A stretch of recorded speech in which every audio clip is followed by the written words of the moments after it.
majeshi, vikosi ni vyako, vita yetu ni yako. Ukitaka mkono wako si mfupi kugusa maisha yako. Shuka na unitawale Bwana, moyo wangu iwe nafasi yako ya pekee. Asante Bwana.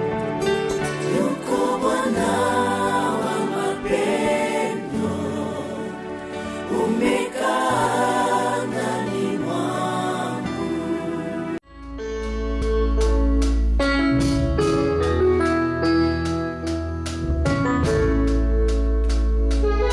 Bokanginga maboko na makolo, kasi molimo na makanisi nangeza kotepateka, eza kosolola na Nzambe.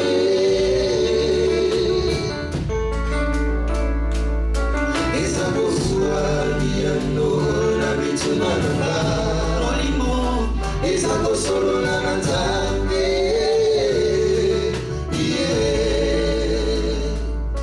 Eza kozwa biyano na bituna nanga.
Molimo eza kosolola na Nzambe.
puisse enchaîner, que j'aille rapidement, je voudrais d'abord remercier aussi le pasteur et ensuite aussi vous saluer tous tels que nous nous sommes retrouvés là.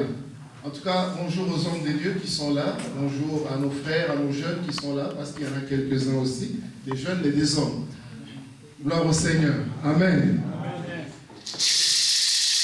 Nous allons prier pour le petit partage. Je vais essayer d'être bref parce que le pasteur a brossé pas mal de choses et essayer de combler aussi, de prendre les points qui n'ont pas été touchés par lui. Nous allons d'abord prier pour la parole. Seigneur, merci parce que tu nous as donné cette opportunité et merci pour la présence de ta gloire. Ton nom est invoqué ici. Ton nom est aimé, apprécié. Et nous voulons, Seigneur, te dire merci pour ta présence. Nous sommes honorés parce que tu es là. Et tu es là avec ta parole qui nous édifie, qui nous construit, qui construit nos relations avec nos épouses, nos enfants. Nous voulons te dire merci pour les conseils de ta parole et la bénédiction qui s'ensuit. Seigneur, merci. Si tu as voulu nous parler ce soir, c'est parce que tu veux nous corriger. Nous voulons avoir des cœurs qui acceptent la correction de l'Éternel. Que tu bénisses chacun d'entre nous, Père, qu'il en sorte du fruit pour ta gloire. Que ton nom soit élevé parce que tu es digne de recevoir l'élévation. Nous n'avons pas le pouvoir de t'élever, tu es déjà élevé. Mais nous voulons, Seigneur, par nos vies, que le témoignage soit manifesté dans ce monde, que Dieu est grand, que Dieu est puissant, qu'il est glorieux, qu'il est bon, qu'il est amour. À toi la gloire. Bénis le pasteur Guy et l'église qui nous accueille. Que ton nom soit élevé, Père, parce que tu en es digne. Au nom de Jésus. Amen. Il y a le pasteur Robert qui a tenu, qui a touché un thème que j'apprécie énormément, c'est le thème des valeurs. Quand j'ai découvert qu'il y avait des valeurs dans ma vie, ça m'a bouleversé à tel point que j'ai dû prendre des décisions très importantes. Les valeurs. En tant que chrétien, en tant qu'enfant de Dieu, nous devons vivre pour des valeurs nous-mêmes. Des choses pour lesquelles nous sommes prêts à nous donner à fond, des choses que nous sommes prêts à défendre, même s'il faut que cela nous coûte très cher. C'est ça le chrétien. Prêt, s'il faut, à payer de sa vie pour les choses auxquelles il croit. C'est de cette manière-là, notamment, que nous allons pouvoir transmettre au monde, et particulièrement à nos enfants, qu'il y a des choses que nous défendons, corps et âme. S'il faut que nous puissions... Il y a un verset dans la Bible qui dit « Vous n'avez pas encore combattu jusqu'au sang ». C'est-à-dire qu'il y a des choses pour lesquelles il vaut mieux se tenir ferme et ne jamais broncher. Des choses que nous défendons de toute notre énergie par toute notre vie. Par exemple, l'amour de la vérité, la loyauté, le respect. Il y a bien des choses que le chrétien doit avoir. Le pasteur parlait des bagages à avoir, à défendre et à transmettre. Les choses qui valent la peine qu'on puisse, quelque part, se sacrifier pour cela. Même s'il faut perdre sa vie. La foi en Jésus-Christ, très important. La sainteté de Dieu, le respect de ces choses. Vous savez, aujourd'hui, j'ai vu qu'il y a eu un courant pendant un temps où les hommes de Dieu commençaient à divorcer, se prendre d'autres femmes, ainsi de suite. J'espère que ça n'arrive pas ici, que ça n'arrive pas au milieu de nous. Est-ce qu'il y a encore des chrétiens? Il y a des hommes et des femmes qui croient au Seigneur Jésus et qui sont prêts à dire, pour nous, le mariage est très important. Le pasteur parlait de quelque chose d'honorable aux yeux de Dieu, qu'il faut honorer. Le mariage, notre mariage, ton mariage, mon mariage, l'éducation des enfants, les enfants étant un don de l'Éternel, un cadeau précieux de Dieu. Un homme de Dieu disait, si on te confie des choses, la manière dont tu traites ou que tu traiteras ces choses-là dépendra de la position de la personne qui te donne, qui te confie ces choses. Il te dit, je te confie cela. Mais vous savez, j'ai connu un frère, quand il était, j'ouvre là une parenthèse, quand il était fiancé, il est allé se marier à une Française du sud de la France. Ils se sont rencontrés en Suisse à l'école biblique et ils se sont donné des promesses. Et cette sœur française lui a offert une guitare. Il ne savait pas encore jouer à la guitare.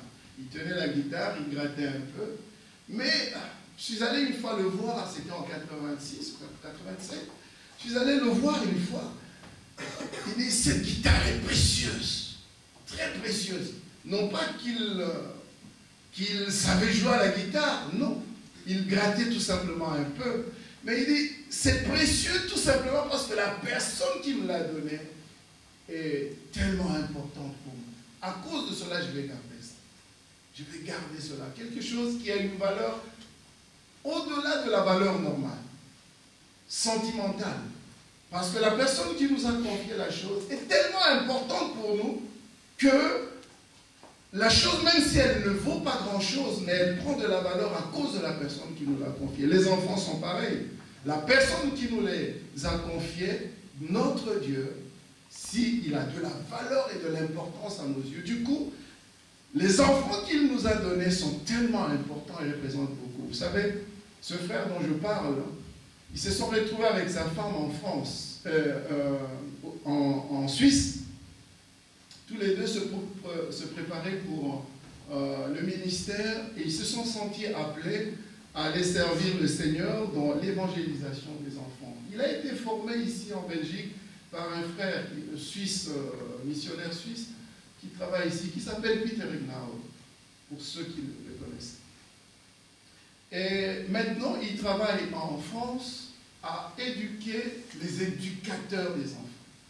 Il fait des camps avec eux, que vous soyez médecin ou quel que soit, même si vous êtes ministre, vous êtes dans une église, il prend ces gens-là, il va les former pour leur donner l'amour du travail parmi les enfants. Et dans la plupart de nos enfants, si je le dis, c'est parce que c'est important, c'est des choses que je vois moi-même. S'il y a des endroits où on néglige les enfants, c'est surtout dans les églises, dans nos églises. À tel point qu'il y a rarement des programmes d'encadrement des enfants dans nos églises. Je ne sais pas. Rarement j'ai vu dans nos églises africaines un bon programme d'encadrement des enfants. Et Peter Ignauer, enseignant il y a encore quelques mois, nous avons suivi des cours dans le cadre des pasteurs avec lui, il dit, dans la plupart des églises, les hommes considèrent que l'éducation chrétienne des enfants est secondaire. Il y a beaucoup de gens qui préfèrent se tenir à l'église ici pour enseigner les adultes, plutôt que de se trouver quelque part caché dans une petite pièce à côté, en train de travailler à l'église. On ne voit pas la nécessité de cela, l'importance de cela. On ne voit pas la nécessité d'encadrer les enfants. Or, quand vous allez dans les écoles bibliques, pas dans les écoles bibliques, dans les écoles de dimanche, vous allez voir souvent c'est des sœurs qui sont là. Comme le pasteur disait, où es-tu Adam? Les hommes ne sont pas là, ce sont des femmes qui s'occupent de... Ce qui se passe dans la tête des enfants pendant ce temps-là, ils se disent, ça c'est une affaire des femmes. Donc les garçons sont un peu embêtés dans les écoles de dimanche, parce qu'ils pensent que c'est une affaire des femmes. Où sont les enfants? Où sont les pères? Où sont les mères? Où sont les pères plutôt? Où sont les hommes? Ils ne sont pas là. Et donc quelque chose se passe dans la tête des enfants. Ils pensent que c'est pour les filles, c'est pour les femmes, c'est pas pour les hommes. Voilà, c'est un message qui passe surtout dans nos églises. Nos enfants, les garçons, pensent que ça c'est une histoire. D'ailleurs, le fait qu'il y ait aussi très peu d'hommes dans les églises, ça confirme dans la tête de nos enfants que c'est pour les filles. Et souvent, les garçons préfèrent rester à la maison le dimanche matin. Ça, c'est une parenthèse que je vais faire. Si vous avez l'occasion de commencer à vous intéresser à ça, c'est vraiment important. Pensez à avoir des hommes. Même si vous êtes pasteur, pensez à pouvoir regarder de près ce qui se passe dans les écoles de dimanche. Et surtout, envoyer des hommes, ça fera du bien. Ce sera un équilibre nécessaire pour les enfants. C'était une parenthèse que je voulais pour introduire un peu ce moment. Il y a plein de choses à dire, mais je vais essayer d'aller rapidement. En lisant la Bible, surtout dans ce texte que le pasteur a donné, ce texte de référence, Genèse chapitre 3, verset 9, j'ai commencé un peu plus tôt pour voir un peu le contexte et pouvoir partager bibliquement un peu ce que je vois et spirituellement, les problèmes et les conséquences qui peut y avoir. J'ai remarqué d'abord que souvent dans la Bible, on est en train de parler d'Adam en tant qu'homme humain. Pour commencer, en tant qu'homme humain, un peu qui englobe aussi la femme pendant un temps, jusqu'au moment où, à un moment donné, on va faire la séparation et on va sortir la femme de l'homme et on va commencer à appeler la femme épouse, si vous voulez, et compagnon, aide de l'homme. Je crois que c'est surtout dans Genèse au chapitre 3 que Dieu commence à faire cette différence-là, surtout à partir du moment où Dieu appelle l'homme. Il l'appelle Adam comme humain. Ça m'a interpellé. En tant qu'humain. Et non pas comme en tant qu'homme-mari. Mais finalement, je crois que c'est pour dire que c'est quand même l'homme, le mari. Parce qu'après, il va appeler la femme pour aussi interroger la femme. Là, il prend d'abord le mari et commence à parler le premier, au premier lieu avec le mari. Comme quoi, le mari serait le dépositaire de la mission que Dieu a confiée à l'humain sur la terre. Le mari est le dépositaire, comme le chef de mission. Et le pasteur fait bien de pouvoir le souligner. Il doit être le premier que Dieu aborde, le premier que Dieu interpelle, le chef de mission. Il a confié à l'homme mari et à l'homme femme la mission de ce qu'il a créé sur terre. Et donc quand il vient, il fait bien d'interpeller le chef de mission. Et donc le pasteur fait aussi bien de nous rappeler qu'il s'agit ici de responsabilité, et il en a parlé largement en ce qui concerne l'homme mari et l'homme père.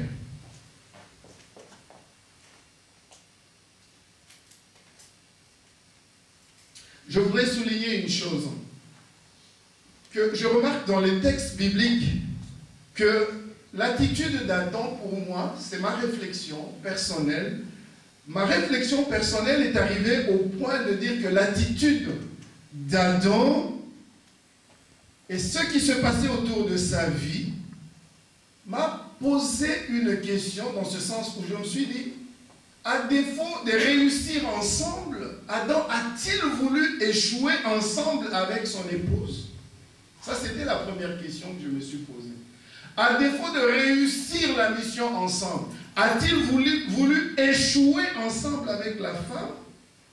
C'est une question que je me suis posée.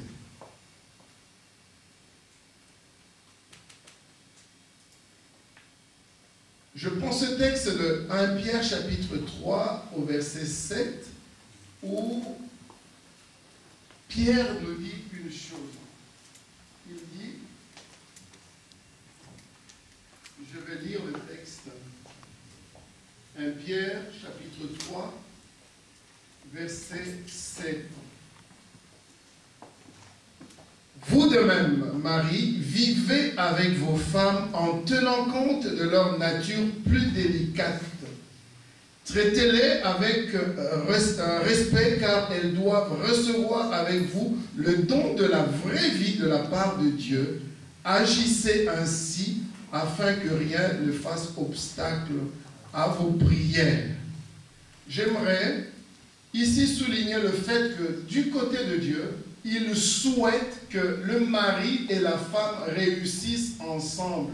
Que ce ne soit pas le mari qui réussit seul ou que la femme qui réussit seule, mais que les deux réussissent ensemble. Dans ce cas, si c'est le mari qui a assez de force pour tirer la femme, la Bible conseille que le mari fasse tout ce qui est possible dans ses bagages, dans ses capacités pour aider sa femme à réussir avec lui. Donc, la question que je m'étais posée, réussir ensemble ou échouer ensemble, la Bible conseille, réussissez ensemble.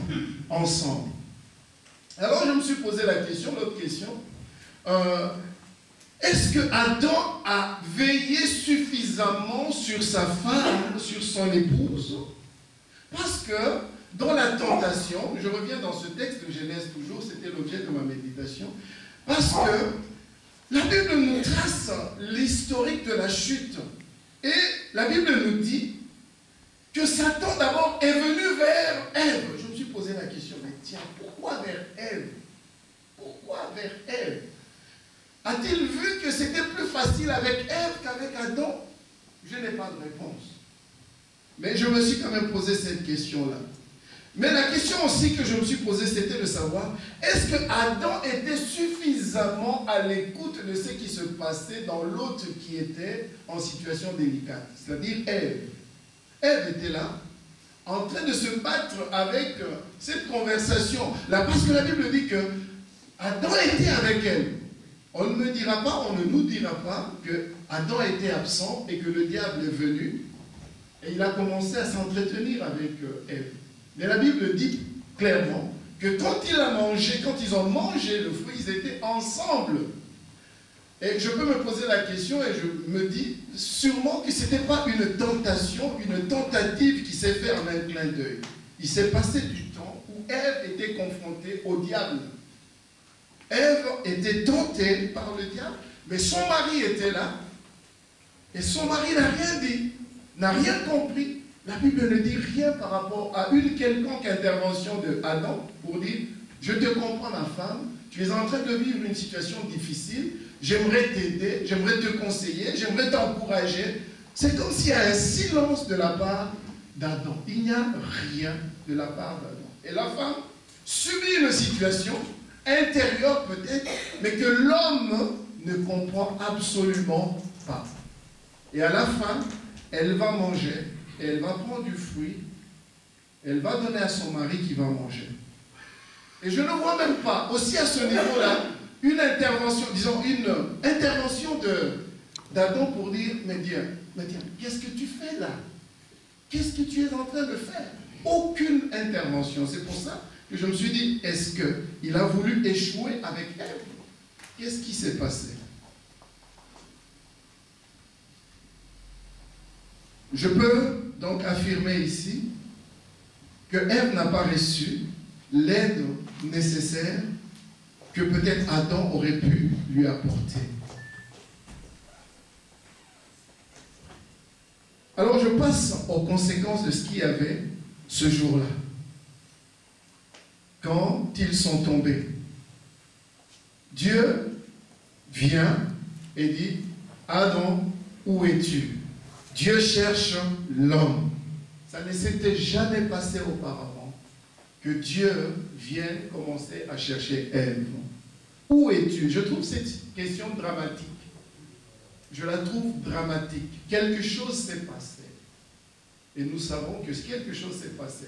Dieu le savait. Mais la question, quelque part, dénote un drame qui s'est passé. Une perte de position, une dégradation, une déchéance, spirituellement parlant, s'est opérée ce jour-là. L'homme a quitté sa place à cause d'un acte, à cause d'une action. Il a quitté sa place à tel point que Dieu lui pose la question, où tu es? La déchéance. Il y a une sorte de vide. Il n'y a plus d'interlocuteur. Parce que l'homme s'est corrompu. Il y a déchéance. Il y a perte d'interlocuteur. Vis-à-vis de Dieu, il n'y a personne. La Bible dit d'ailleurs, leur tentative à ce moment-là, c'était allons nous cacher. Dès qu'ils ont entendu Dieu s'approcher, la Bible signale trois choses principalement. La première chose, ils ont eu peur. La peur. Ils ont voulu se cacher. Donc la peur s'est manifestée dans la vie de cet homme. La honte, deuxième chose.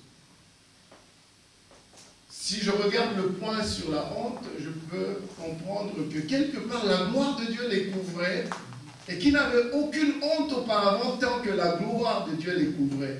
Il y avait une sorte d'innocence de pureté sur l'homme, sur l'humain. Mais ils ont perdu cela. Donc il y a la peur, il y a la honte. Et ils vont se cacher. 3 choses. À tel point que Dieu pose la question, où es-tu? Parce que l'homme se cache. Il pensait qu'il se cachait. Où es-tu? Il a perdu une position. Et Dieu lui demande, où est-ce que tu te trouves? Il y a une sorte d'irresponsabilité. Rien que par cette question-là, j'ai laissé tomber quelque chose qui m'avait été confié. Et donc, je laisse la place. Je quitte la place et je la laisse vide. Imaginez, à partir de ce temps-là, que l'homme peut continuer avec ses activités, peut continuer avec des choses, faire des choses, mais il n'est pas à sa place. Imaginez que vous êtes en train de faire quelque chose qui n'est pas cadré, qui n'a pas de sens. Vous êtes en train de faire quelque chose d'improductif. Donc vous perdez du temps et vous perdez de l'énergie. Parce que vous n'êtes pas à la bonne place. Vous n'êtes pas là où il faut, en train de faire ce que vous devriez être en train de faire. Spirituellement, vous avez perdu et vous perdez du temps et vous perdez de l'énergie. Beaucoup de gens sont comme ça, en dehors de leur place, spirituellement parlant, et tout ce qu'ils sont en train de faire, à cause de la corruption, est entaché. Tout ce qu'ils sont en train de faire, c'est une perte de temps et une perte d'énergie parce qu'on n'est pas à la bonne place, là où Dieu voudrait que nous soyons, et en train de faire les choses que nous devrions être en train de faire. La première chose, donc, c'est ça, Dieu cherche spirituellement l'homme. L'homme d'aujourd'hui, le pasteur disait, c'est un thème d'actualité. L'homme d'aujourd'hui n'est pas à la bonne place et il est en train de perdre du temps, il est en train de perdre de l'énergie pour ce qui ne produit pas du tout. La deuxième chose que je voudrais souligner ici, tous sont touchés. C'est vrai que Adam, par le fait qu'il n'a pas assumé sa responsabilité vis-à-vis peut-être de la femme qu'il devait gérer, il devait gérer une relation avec la femme, entretenir une relation avec la femme, peut-être protéger, comme le pasteur disait, parler de soigner. Et donc quelque part, Adam n'a pas su soigner son épouse et garder, protéger son épouse. Il l'a laissé s'exposer et se laisser prendre. Mais à la fin de compte, quand le Seigneur vient faire les comptes finalement, l'homme n'est pas à sa place. Et à partir de là, tous sont touchés. La Bible parlera d'ailleurs, tous ont péché, sont privés de la gloire de Dieu. On voit que le Seigneur est en train d'abord de s'adresser à Adam. Adam, où es-tu? Et il parle à Adam, et ensuite il passe à la femme. Puisque l'homme commence à dire, c'est la femme que tu as placée à côté de moi. Mais il n'y a pas que l'homme, il y a aussi la femme. Et donc, à un moment donné, le Seigneur parle à la femme. Après la femme dit c'est le serpent. Et donc, tous vont être touchés par ce fléau qui vient de se passer là-bas. Le problème spirituel qui s'est passé là dans le jardin affecte tout le monde. Et la Bible nous dit aujourd'hui, nous le savons, ça affecte toute l'humanité jusqu'aujourd'hui. À tel point que nous pouvons dire, tant que nous n'avons pas, nous aussi aujourd'hui, arrangé avec la situation, cela continue à nous affecter et à affecter des familles, à affecter des églises, à affecter des relations dans le monde, à affecter même des nations. C'est très important la question que le pasteur Guy a voulu nous poser aujourd'hui ce soir. Où es-tu? En fait, c'est autour de cette question-là que toute l'humanité est suspendue jusqu'aujourd'hui. Amen. Jusqu'aujourd'hui. Tous sont affectés. Nous voyons là une cascade de responsabilités. À un moment donné, le Seigneur commence à toucher toutes les responsabilités. Adam, tu es responsable. Et ensuite, femme, toi aussi tu as ta responsabilité. Et ensuite, le diable, il a sa responsabilité. On ne peut pas se retirer ni incriminer que l'autre. Ça, c'était la réaction d'Adam. Oh, c'est pas moi, c'est la femme. On ne peut pas échapper. Quand ça barde dans une famille, quand ça barde dans nos familles, quand ça arrive que ça barde, on ne peut pas dire, moi je ne suis pas concerné. Souvent, on voit tout le monde à patte blanche. Moi, en tout cas, ce n'est pas à cause de moi, c'est la faute de la femme, c'est la femme, elle avait dit ça. Non, non, c'est le mari qui triche. Non, non, tout le monde est toujours affecté quand ça ne va pas dans une famille. Tout le monde est affecté. Jamais se dire, non, non, non, non, non, moi de toute façon, je n'aurai rien à perdre. Non, tu perdras. Tu perds. Non, non, non, moi j'ai raison, c'est la femme qui avait fait telle magouille avec ceci ou cela. Non, tout le monde est toujours affecté quand il y a des choses qui ne vont pas, que ce soit dans la famille, que ce soit dans l'église, que ce soit dans le monde, tout le monde est affecté. Affecté, tout le monde. Moi, en tout cas, je suis clean, je n'ai pas de problème, ça n'existe pas. Ça n'existe pas. Oh, c'est le monde, oh, c'est le monde, c'est le diable. Non, tu as toujours, nous avons toujours notre part de responsabilité. Il y a un homme de Dieu, quelque part à Bruxelles, je ne citerai pas son nom, qui s'est déjà divorcé 2 fois. Il pouvait dire la première fois, c'est la femme qui ne me comprend pas, parce que je suis dans le ministère, je me sacrifie pour le ministère. Mais après, la deuxième femme aussi s'en va, mais ça commence à devenir trop. Ce n'est pas toujours la faute de l'autre. C'est toujours une part de responsabilité à chacun. Personne ne sort indemne quand ça ne va pas. Personne. Personne. Et donc, on a intérêt à ce que ça marche. Quand il y a la mésentente, le divorce,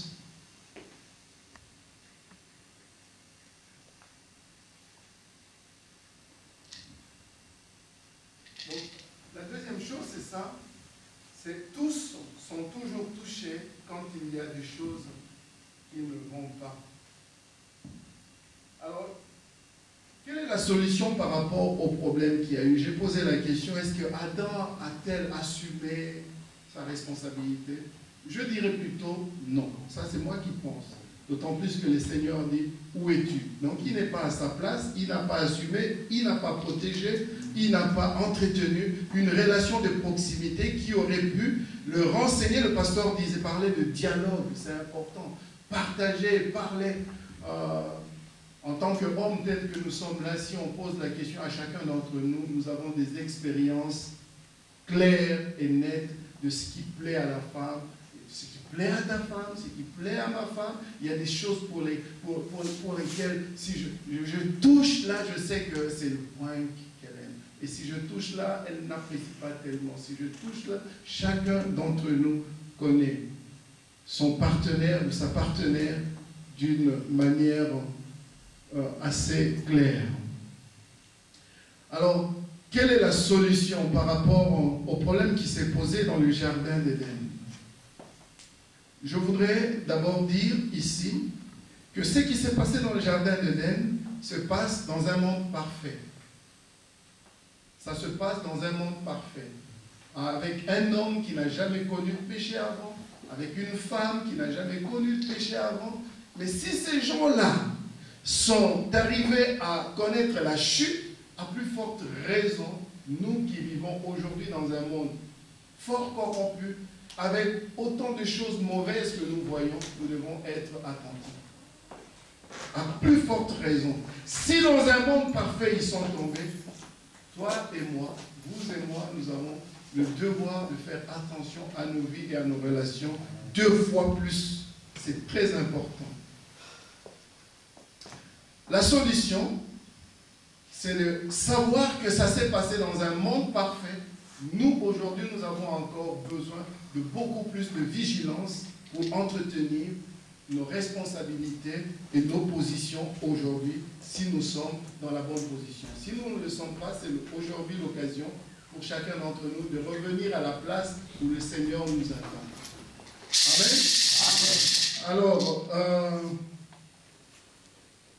revenir à sa place en Christ, ça c'est la deuxième chose. La première chose, je viens de dire, savoir que l'expérience de Adam et Ève se passe dans un monde parfait. À plus forte raison, nous devons savoir que nous sommes guettés.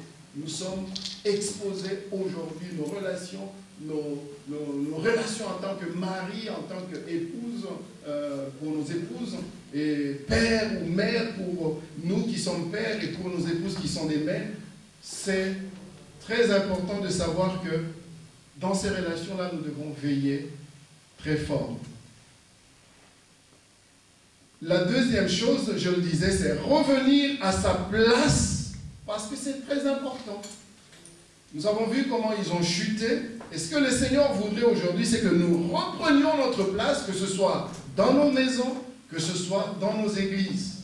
Revenir à la place où le Seigneur nous attend. La troisième chose, je voudrais dire, pour nous éveiller à avoir cette conscience-là, comme on dit aujourd'hui, la guerre est toujours une guerre de communication. Je ramène cela au niveau de la famille, au niveau de l'Église, au niveau de nos relations, à nous comme chrétiens. La guerre sera toujours une guerre de communication. Pourquoi je le dis? Tout simplement parce que si Adam et Ève ne se sont pas compris au moment où le diable attaquait l'un ou l'autre d'entre eux, je crois, à mon avis, c'est parce qu'il n'y a pas eu assez de communication entre eux. Il n'y a pas eu assez de communication. Si Ève était en train de vivre une guerre à l'intérieur d'elle-même, comment ça se fait que Adam ne savait rien? Ou alors, s'il savait, pourquoi n'a-t-il pas agi? Mais s'il ne savait rien, ça veut dire que la guerre, son aboutissement, sa fin dépend de la qualité de communication entre la femme et son mari. La qualité de la communication, la transparence, le fait de parler de tout avec vérité, avec clarté, pour que l'autre comprenne. Je réalise que souvent, nous les hommes, nous cachons pas mal de choses à nos épouses. Mais peut-être que les épouses aussi cachent beaucoup de choses à leur mari. Êtes-vous sûr de bien comprendre votre femme? Sommes-nous sûrs de bien comprendre notre partenaire, notre épouse, dans ses aspirations, dans ses luttes? Surtout aujourd'hui, que dans le monde d'aujourd'hui, il y a une sœur qui disait, le monde d'aujourd'hui fait tout pour détruire la famille. Détruire la famille. Où est la place de la famille? Où est la place de la relation entre le mari et la femme aujourd'hui, dans la civilisation d'aujourd'hui? Si vous allez en Allemagne, on apprend que les jeunes n'aiment plus se marier. Parce qu'il y a beaucoup plus d'avantages à être séparés ou à être, je veux dire financièrement parlant. Il y a beaucoup plus d'avantages à vivre en couple, surtout chez les Allemands, je crois aussi ici, que d'être à deux, parce que vous êtes taxés d'une manière exagérée. C'est comme si on n'encourage pas la famille, on n'encourage pas la relation de mari et femme. Alors il y a des femmes qui essayent de cacher des trucs à leur mari, il y a des maris qui essayent de cacher des trucs à leurs femmes, qui font des choses en coulisses, qui disent à moitié certaines choses, et qui ne disent pas tout. Et ça se passe. La communication est la clé. La clé, ou une des clés. Bien communiquer, parce que la guerre est une guerre de tout. Tout dire à sa femme. Si nous sommes là aujourd'hui, et que nous réalisons qu'il y a des choses que je cache à ma femme, c'est le début de la chute. On perd déjà sa position. Il y a des choses que je cache à ma femme. Il y a des choses que je cache à ma femme, que je n'avoue pas, que je fais en coulisses. Ça commence petit à petit, mais la pente nous entraîne encore plus bas et plus bas et plus bas et plus bas. La communication est la clé. Il y a des choses qu'on n'ose pas dire. Il y a des choses qu'on n'ose pas avouer. On pense que ça va régler la situation. On est dans une paix factice, une fausse paix. On est dans une fausse paix. Quand on ne communique pas, on ne communique pas. La quatrième chose, la défense devrait être aussi commune. se défendent. Le mari défend la femme et la femme défend le mari. À deux, ils se défendent. La défense commune. Pas travailler en solitaire. Je veux me sauver moi-même, même si l'autre reste. C'est mon partenaire, c'est ma partenaire. C'est ensemble qu'on nous a donné une mission. Nous sommes tous les deux en mission. Il ne faut pas que Adam réussisse et que Ève reste. C'est pas ce que la Bible dit. Elle est ma coéquipière. Si dans l'équipe ça ne marche pas bien, on n'accomplira pas la mission. D'ailleurs, de plus en plus j'ai entendu et j'ai vu des pasteurs qui disent nous sommes co-pasteurs, le couple pastoral. Je crois que c'est dans l'idée de se dire c'est ensemble que le Seigneur nous a confié cette charge. Ensemble et jamais l'un sans l'autre. Elle participe à la même mission que moi et je participe à la même mission que elle. Donc, c'est ensemble que nous devons assurer la défense et réussir ensemble, pas marcher en solitaire. Je ne sais pas si c'est à cause de cela que Adam a accepté de manger le fruit. C'est-à-dire, échouons ensemble. À défaut de réussir ensemble, échouons ensemble. Je ne sais pas. Quelle est l'idée que nous avons? Réussir ensemble ou échouer ensemble? Selon 1 Pierre 3, verset 7. Réussir ensemble, ou bien je file solitairement, j'avance, tant que je peux entrer au ciel, même tout seul, ça va, je suis bien arrivé. Mes partenaires, elle peut alourdir ma vie. Il y a quelqu'un qui disait, une femme a la clé pour détruire une vie ou pour la faire réussir. Une femme a la clé pour détruire une vie ou la faire réussir. Donc nous avons tout intérêt à être en équipe, à travailler à deux pour avancer ensemble et que ça marche mieux. Donc ça demande beaucoup de sacrifices. Souvent nous savons que quand on est une seule personne, on prend une décision aujourd'hui, on la réalise demain. Quand on est deux, c'est un peu, ah non, moi je pense plutôt, un petit train d'avis négatif peut venir. Quand on est 10, ça devient encore plus lourd. Mais déjà à deux, on peut avoir, ah, non, je pense qu'il faut attendre. C'est un peu comme le pasteur, ne va pas te baigner. Il m'a raconté une histoire au Portugal pendant ses vacances. Il arrive au Portugal, à un moment donné, il avait envie de se baigner. Oh, j'ai envie de me baigner. La femme dit, si tu veux te baigner, prends la petite piscine qui est dans... Oh non, moi c'est la mer, je vais aller dans la mer. Paf, il va dans la mer, paf, il va nous en parler peut-être tout à l'heure si vous voulez. Oui, il y avait quand même un avis. Non, je ne sens pas que c'est ça. Et pour nous les hommes, parfois, ça me retarde. Ah, ça me retarde. J'aimerais bien aller. C'est comme si, ah, je veux aller, foncer. Et une fois qu'il y a cet avis-là, alors pour rendre les choses faciles, je cache un peu et je m'en vais seul. Ok? Je m'en vais seul pour réaliser ce que je pense. Et danger. Alors, le travail, c'est un travail d'équipe, un travail en équipe, réussir ensemble ou souffrir ensemble. La Bible dit, qui fait du bien à son partenaire s'en fait à soi-même. Celui qui prend soin de son corps, c'est de sa femme, qui fait du bien à son propre corps. Tu traites bien ton partenaire, ton coéquipier, l'équipe sera plus forte. Sinon, l'équipe est faible. Donc, on a intérêt à travailler ensemble. On a intérêt à faire les choses ensemble. La solution, c'est dans le vrai amour. Et le vrai amour, c'est dans la foi toujours. Ou plutôt, la foi aussi et l'amour ensemble. Je prends ici le texte de Galates chapitre 5, chapitre 5, verset 6, qui dit la foi agissante dans l'amour. Vous savez, tout ce que nous faisons, c'est là que je vais m'arrêter, tout ce que nous faisons doit être dans un cadre.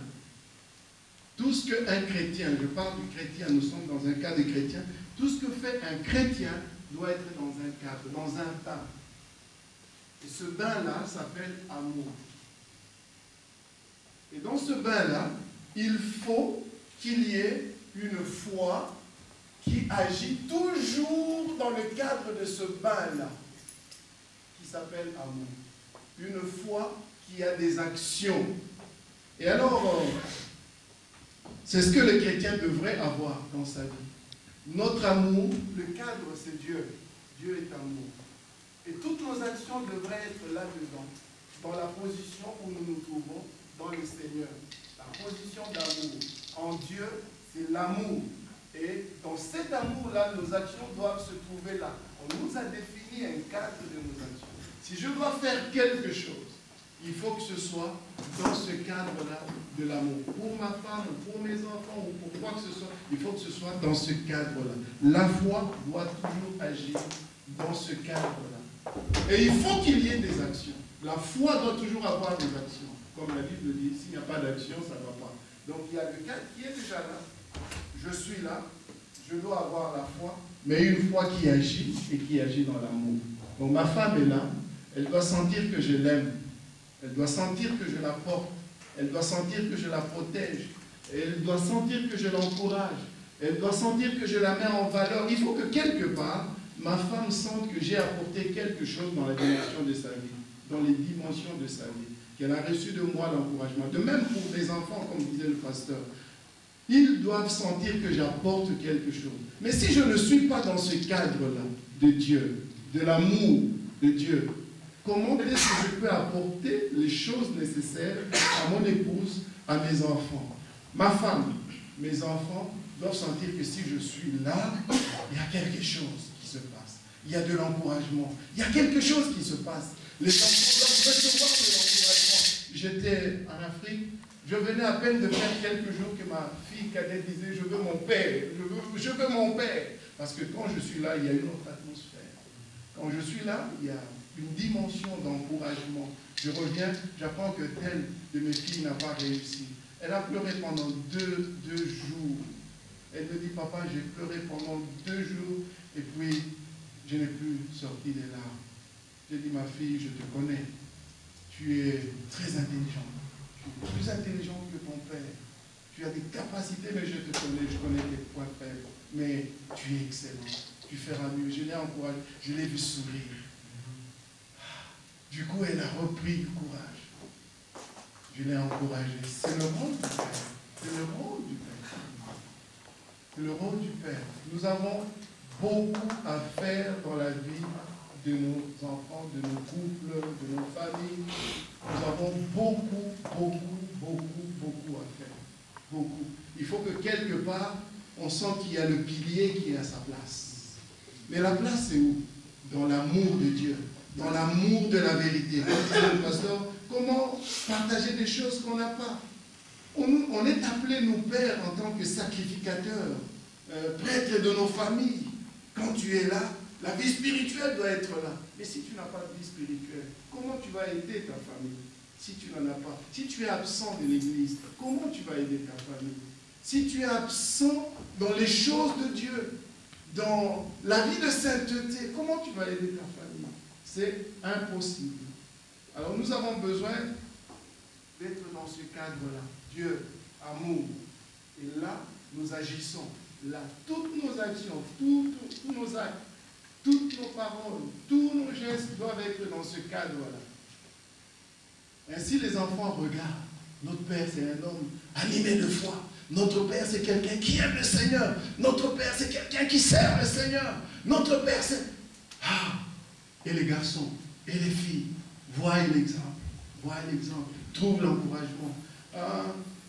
J'ai ici le témoignage, je vais peut-être m'arrêter là, le témoignage d'un homme de Dieu qui disait, j'étais enfant, je savais que mes parents étaient des hommes saints, des hommes qui aimaient le Seigneur. Et quand j'ai entendu parler de l'enlèvement de l'Église, cette réalité, cette vérité m'a tellement frappé que la nuit, je me réveillais avec des sueurs froides et je courais à la porte de mes parents pour savoir est-ce qu'ils ont été enlevés ou pas. Est-ce que je suis resté? Donc cette vérité a tellement marqué cet enfant et il le voyait, ses parents, des saints, que ces gens-là vont être enlevés et je n'aimerais pas rester. Il faut que j'aille avec eux. A tellement marqué cet enfant qu'il est devenu un grand homme de Dieu, un grand évangéliste mondialement connu. Pourquoi? À cause des parents. Le pasteur parlait de Eunice et de Loïs. Mais il faudrait que quelque part on mette aussi les pères là-dedans, parce que ils sont maintenant revenus à la place qu'ils ont perdue à cause de ce programme dramatique qu'un jour le diable a introduit dans leur vie. Ils ont perdu une position importante. Et maintenant, le Seigneur voudrait que toi et moi, nous puissions revenir à cette position que Dieu nous avait donnée. Dieu lui-même est prêt à nous remettre à cette position-là. Il est prêt à nous remettre dans cette position-là.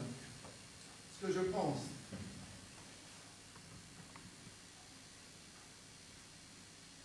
il suffit tout simplement de reconnaître. Il y a peut-être ici des parents qui ont quitté leur poste depuis tellement longtemps. Il y a des parents, il y a des papas qui ont déserté le terrain depuis longtemps, depuis longtemps. Il n'est pas encore trop tard, peut-être qu'aujourd'hui c'est le jour. Si tu as quitté la place, où es-tu, Adam? Tu as déserté à cause de cette déchéance, à cause de cette dégradation. Oh, être déchu, c'est perdre du poil de la bête, c'est perdre des grades. Tu avais des grades que le Seigneur t'avait donnés, mais tu as perdu. Tu avais une position, tu l'as perdue. Peut-être que déjà dans la famille, la femme dit, il n'est jamais là. Il ne fait jamais ce qu'on attend de lui. Et les enfants aussi réalisent que tu fais des choses de travers, quelque part. Il faut que tu reviennes à ta place et ton épouse retrouvera un mari. Tes enfants retrouveront un père. L'Église retrouvera un serviteur, un homme de Dieu, un homme saint, un homme qui a repris ses responsabilités, qui a repris sa place. Mais ce n'est pas trop tard, vous savez, le secret tout simplement, le cadre est là. Il faut revenir au cadre. Pour revenir au cadre, il faut savoir qu'on est déchu. Je sais que j'ai mangé avec lui, et donc j'ai eu peur. J'ai quitté ma place. Je suis allé me cacher. J'ai honte. La gloire a quitté. Je reviens. Je voudrais être replacé à la place. Reconnaître, c'est la repentance. Et dire, j'ai besoin, Seigneur, que tu m'aides à revenir à cette place-là. Je m'humilie. Je crie, Seigneur. Je viens crier. Je viens chercher le secours. Je viens récupérer la place de responsable, de quelqu'un qui est sous Dieu, qui est en Dieu et qui vit par Dieu. Quelqu'un qui assume ses responsabilités. Voilà ce que... Il suffit de vouloir cela. Si tu sais que tu as perdu la place, Dieu est prêt à te redonner la place. Parce que c'est ta place. C'est ta place. Que le Seigneur nous bénisse.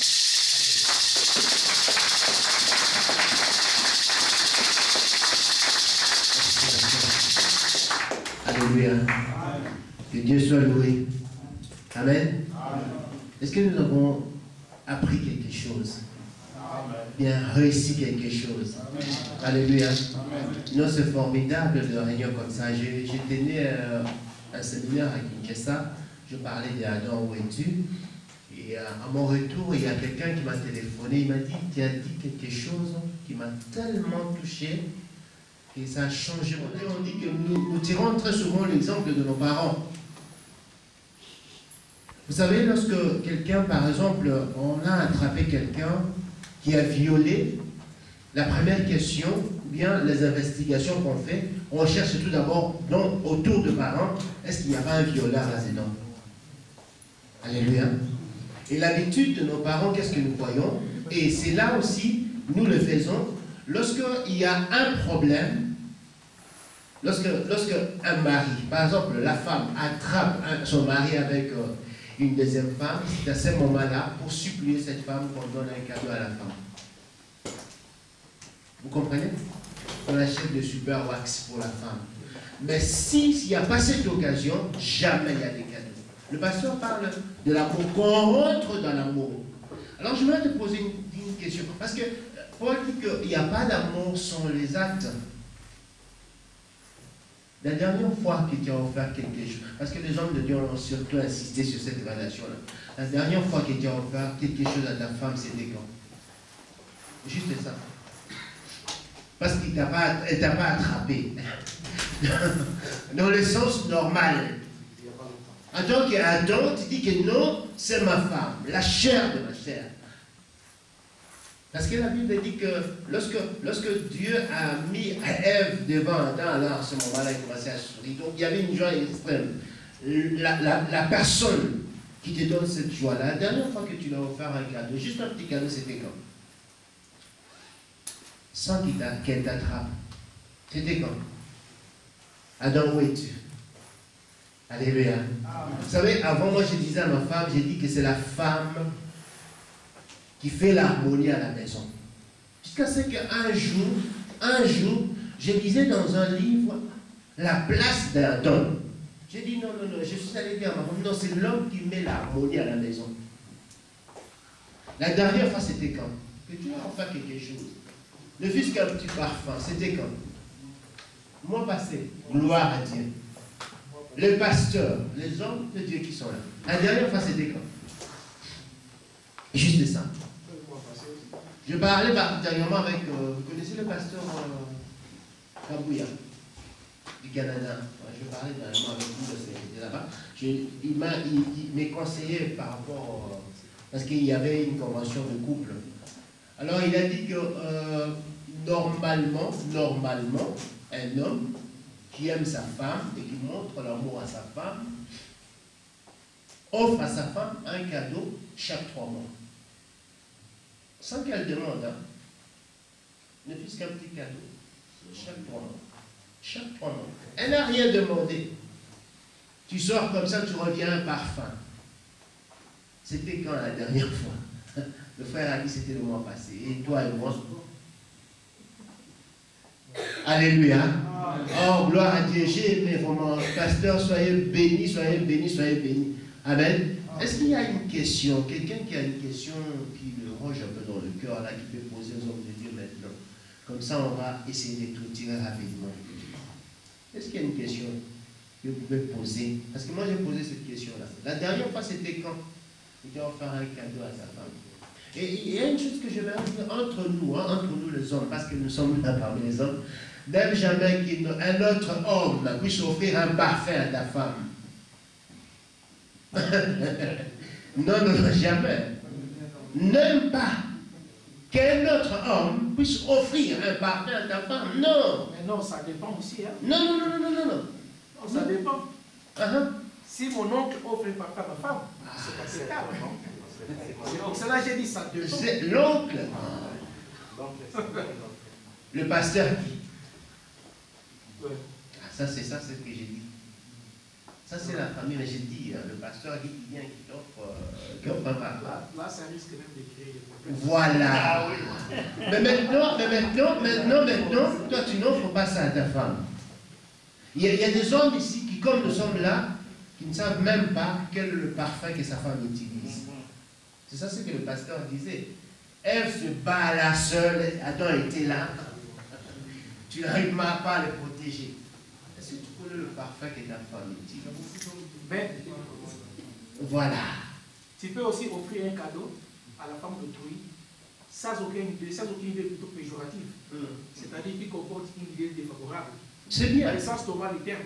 Cela dépendra aussi de l'attente que l'homme ainsi que sa femme, les deux ont à la maison. Je ne disconfais pas, mon frère. C'est très bien, c'est super. Moi, je ne parle pas de l'autre, je parle de nous. Moi, offrir à ma femme. Voilà. J'encourage cela. C'est ça ce que je veux. Excusez-moi. Vous savez, il n'y a pas que les parfums. Hein. Non, là c'était le parfait, c'est pour cela que je Oui. le parfait. Et il y a plein de choses. Vous savez, ça peut juste être un petit bouquet de fleurs qu'on donne parce qu'on a peut-être mal agi, on s'est peut-être mal comporté, ou une plante, ou un petit week-end en amoureux, quelque part. Il y a toutes sortes de choses. Je voudrais revenir sur la question du frère. Il faut d'abord, avant d'offrir un cadeau à la femme de quelqu'un d'autre, vous devez d'abord être d'accord avec votre mari, avec votre épouse. Ça, c'est un. Et de deux, ça dépend de la nature de la relation que vous avez avec ce couple. Ça dépend. Autrement, ça devient inconvénient. Inconvénient que quelqu'un qui n'a pas des rapports très proches avec moi ou avec mon épouse puisse m'offrir un cadeau. Ça ne se fait pas. C'est comme des hommes qui demandent « Madame, tu as quel âge ?» On ne demande pas l'âge d'une femme. Il y a des petites choses comme ça qui relèvent chez nous, je dirais, un peu de... C'est pas beau, c'est pas classe, c'est pas correct, c'est pas propre. Et puis, même quand vous offrez des fleurs, il faut savoir les langages des fleurs. Il y a des fleurs qu'on ne donne pas à une femme parce que c'est une déclaration d'amour. Alors, toutes ces choses, il faut veiller. Et d'une manière générale, on ne va pas s'hasarder à donner un cadeau à la femme de quelqu'un d'autre. C'est indécent. Ce n'est pas correct. Faites très attention, vous risquez de créer des problèmes dans ce couple, alors que vous aviez des intentions tout à fait bonnes, excellentes, mais les relations ne sont pas très proches. Il faut un petit peu se garder de ça. Mais il y a d'autres femmes aussi, on peut tout faire pour elles, mais elles pêchent jamais pouvoir. Puisqu'il y a une époque qui était passée, la femme du président, la maman Moubila Dawa, elle avait demandé à président Moubila qu'est-ce que tu as fait dans ma vie.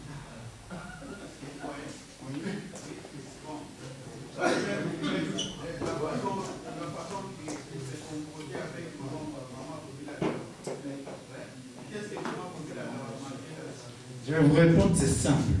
La Bible dit, vous pouvez donner à une femme tous les millions que vous voulez. Ça ne vaut pas l'amour qu'elle doit recevoir de l'homme. S'il n'y a pas, vous pouvez lui donner tout. Mais l'amour, ça veut dire quoi? La manière dont vous la traitez. La manière dont vous êtes avec. Vous vivez avec. Vous la valorisez. Vous n'avez que elle. Vous n'allez pas me dire que notre feu président n'avait que maman mobile. je me rappelle, non mes frères, ça veut dire quoi? Ce n'est pas le matériel simplement qui compte. Ne ramenons pas la relation entre l'homme et la femme à la dimension juste du matériel. Non, non, non, non. Il y a d'abord ce cadre défini, comme disait le pasteur Otto tantôt là, l'amour. L'amour. Si l'amour n'est pas là, imaginez vous donner à votre femme une villa et puis le jour d'après elle apprend que vous êtes sorti avec une de ses cousines, une de ses nièces, vous êtes en train de courir après des petits jupons. Et ça annule tout. Ça annule tout.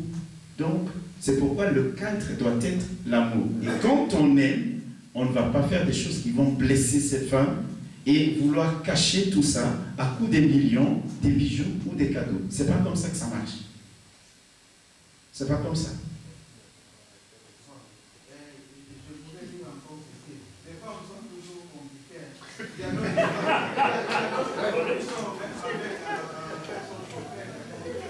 Oui. Oui. Oui. Qu'est-ce qui fait cela? Vous savez, on ne doit pas généraliser. Il y a des situations qui doivent être traitées au cas par cas. Okay? Des situations qui doivent être traitées au cas par cas. Vous savez, on a constaté certaines infidélités des femmes. Certaines infidélités des femmes ne sont pas liées forcément faites qu'à la maison, elles manquent quoi que ce soit. Mais il y a, frère, je reviens à cette base-là, le cadre de l'amour. Vous savez, même la manière de faire l'amour, soyons francs entre nous. Ok? Ce n'est pas simplement d'aller avec une femme au lit et puis bon, voilà, tu t'es dit, alléluia, je suis Superman. La femme peut ne rien ressentir du tout parce que vous ne voyez que votre plaisir à vous. Vous ne voulez pas comprendre ce qui se passe chez elle. Quels sont ses points sensibles? Qu'est-ce qu'elle attend de vous? Comment ça doit se passer? Dans quel cadre? Vous savez, un homme peut faire l'amour à sa femme dans un cadre où les enfants ne sont pas encore au lit, mais une femme est crispée. Donc il y a plusieurs conditions finalement. Alors quand la femme, toutes ces conditions ne sont pas toujours réunies et qu'elle n'est pas vraiment, elle n'a pas des racines profondes dans le Seigneur. En plus, il n'y a pas une communication. Parce que même en matière d'amour, comme vous dites, il faut qu'il y ait une communication entre l'homme et la femme. Vous devez communiquer. Il faut qu'elle sache ce que vous aimez, que vous sachiez ce qu'elle aime, le cadre, les conditions, ainsi de suite. Donc ce n'est pas une histoire de... Elle est sortie. Si le chauffeur est vraiment charmeur, c'est lui faire des compliments, c'est lui dire des paroles qu'elle aime entendre. Mais toi, tu es rébarbatif, tu l'insultes, tu la traites méchamment. Mais vous savez, les femmes ont un côté qui demande beaucoup de sensibilité. Je me souviens encore d'une histoire qui était Donc les autres ne vont pas poser de questions. Il y avait une femme de docteur qui se promenait dans les marchés. Il avait vu un coup en train de faire pipi. Il a dit à ses gars de corps, attrapez-moi ces fous. C'est l'aide de mes oncles. On les cherche même, on les trouve plus. Où est-ce qu'il est? Où est-ce qu'il est? C'est caché. Amène lui, on l'amène à la maison. Comme il était un fou, il ne savait pas qu'est-ce qu'on pouvait le faire. On lui a amené à la maison, on lui a laissé à la douche, on lui a fait laver, tout cela. Ils se sont fermés à la chambre avec les fous-là. Il commence à faire l'amour avec les bouches. La femme commence à crier. C'est qui s'était resté dehors. Ils ont dit, oh, mais qu'est-ce qui se passe là-bas? Ils ont appelé le docteur. Quand le docteur est arrivé, c'est lui celle qui avait la clé de sa chambre. On a compris, frère. On a compris l'histoire. Mais attendez, on ne va pas généraliser sur des... Non, quand on a demandé, quand on a ouvert la chambre, on a demandé à la femme là, de faire ceci. Non, j'ai dit les pays est très gros, puisque mon mari ça. Mais attendez, frère, je vous ai dit qu'on a compris. On ne va pas s'attarder sur des cas qui relèvent de la pathologie. Vous savez, il y a des personnes qui sont possédées, il y a des personnes qui sont malades. Si nous entrons dans ces cas-là, nous allons perdre du temps. Nous devons parler des choses qui sont plutôt pratiques pour nous ici. Ça, c'est des cas pathologiques.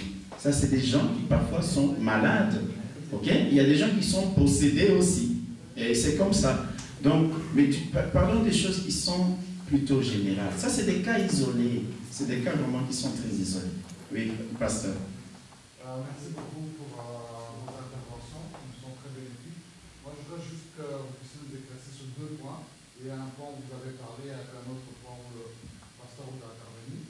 Pour le premier point, vous avez parlé sur l'éducation qu'un père doit mener à ses enfants.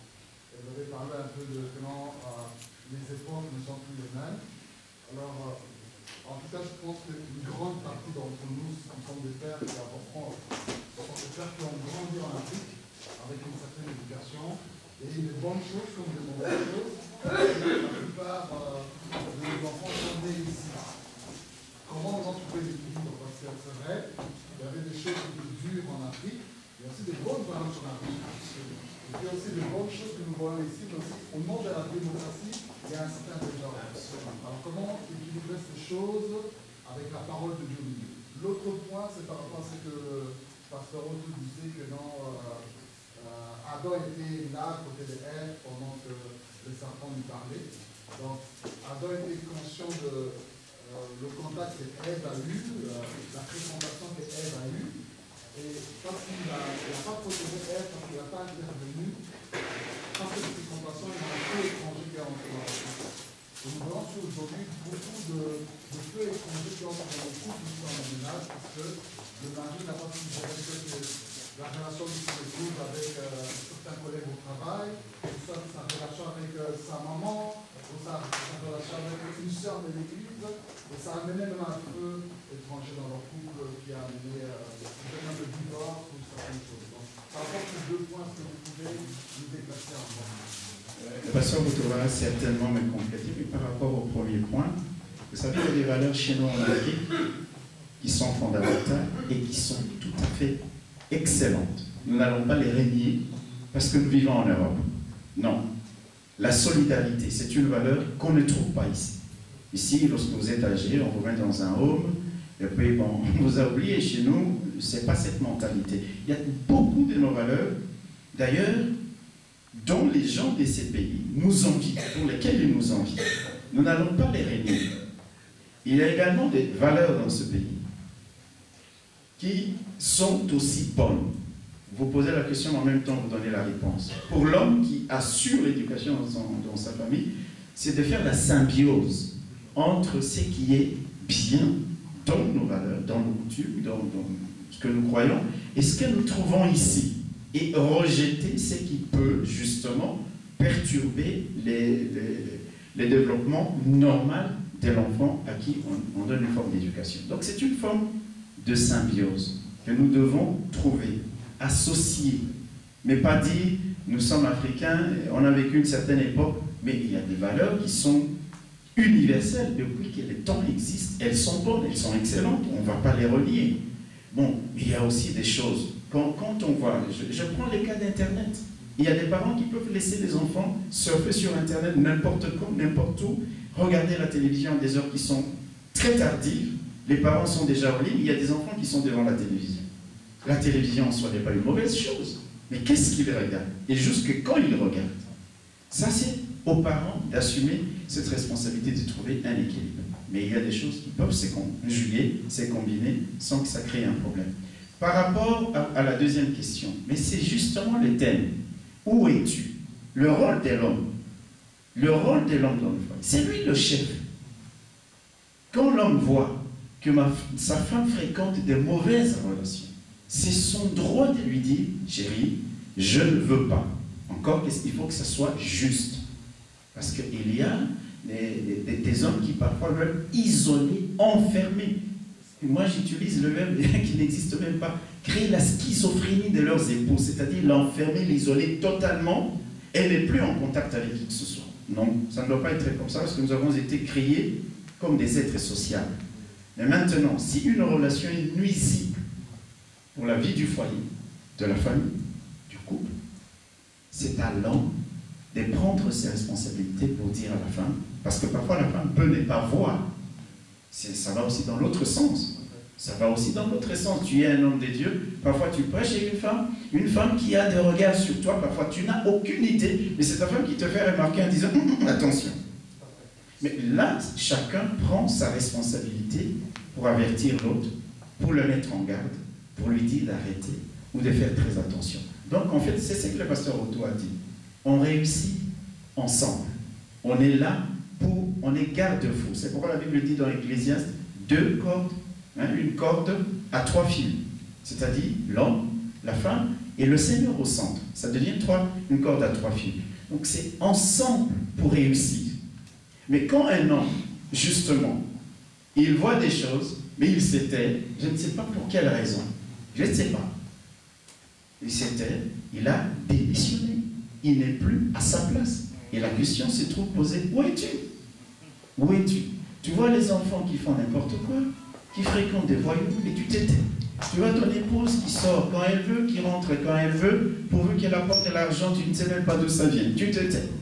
Tu as démissionné. Ça ne doit pas être ainsi. Dans un ménage, dans un foyer des chrétiens, il faut avertir. Adam a échoué. Il a échoué. Il aurait dû dire à sa femme, c'est les discours de ce type. Ce n'est pas bon, fais attention. S'il ne l'a pas fait, bien sûr, nous ne voyons pas tous ces détails, on peut imaginer. Il a échoué et nous connaissons les conséquences. Donc il faut trouver un équilibre entre nos valeurs et les valeurs d'ici. Ce n'est pas rejeter en bloc, mais faire la symbiose. Faire la symbiose, faire l'équilibre.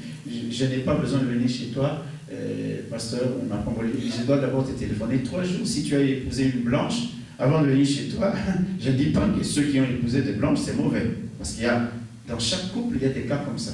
Il y a certaines personnes blanches qui sont bien intégrées, mais d'autres non. Avant qu'on passe chez eux, il faut téléphoner 3 jours avant, prendre rendez-vous, parce que si vous débarquez à table, ils ont mis 2 assiettes, ces 2 assiettes, tu restes à les regarder manger. Donc c'est trouver un équilibre et pouvoir avancer ensemble. Oui. Tout à fait dit que Adam a fait des oreilles. Bon, de ma part, je pourrais dire peut-être que c'était un plan de Dieu.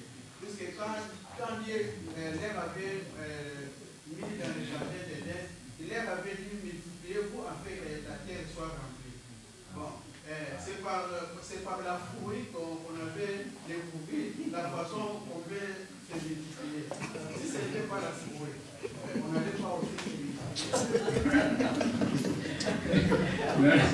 Non, je crois que vous êtes dans une discussion philosophique, mais ce n'est pas à travers la fruit. Quand le Seigneur leur a dit multipliez-vous, ils savaient par quelle voie ils devaient se multiplier. Non, ce n'est pas à travers le fruit, non, pas du tout. En les créant différents, Dieu avait déjà préparé les moyens au travers duquel ils allaient se multiplier. Pasteur. Oui, pasteur, merci pour la parole. Moi, je me fais éclaircir, c'est pas parce que je rentre un peu dans les domaines spirituels. Donc, c'est ça qu'on parlait du couple pastoral. Le pastoral, est-ce que, étant pasteur, ma femme est appelée aussi à devenir ministre de la parole?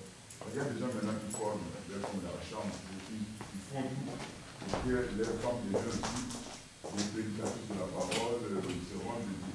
Est-ce que doit-on toujours mettre cette connotation-là de couple pastoral, en tout cas quand on est avec nos épouses? Parce que personnellement, moi j'aime mon épouse.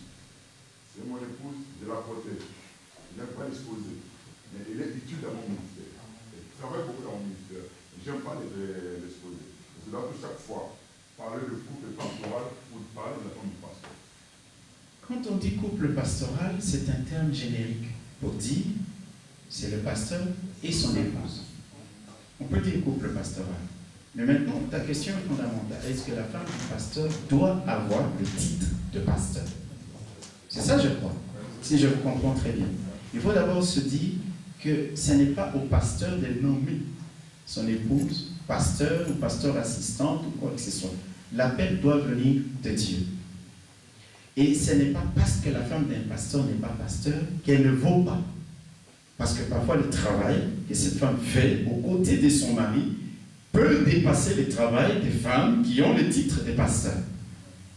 Mais la tendance générale, certaines personnes pensent que pour valoriser davantage leurs épouses, il faut faire de leurs épouses des pasteurs aussi. Je crois que c'est une erreur. Parce qu'en ce moment-là, l'appel ne vient plus de Dieu, mais ça vient de l'homme. Mais si la femme a un appel, il n'y a aucun problème à l'élever au rang de pasteur. Mais c'est dans l'église parfois, les gens vont respecter l'épouse du pasteur parce qu'elle a été nommée pasteur. Elle a le titre de pasteur. Ça ne doit pas être ainsi.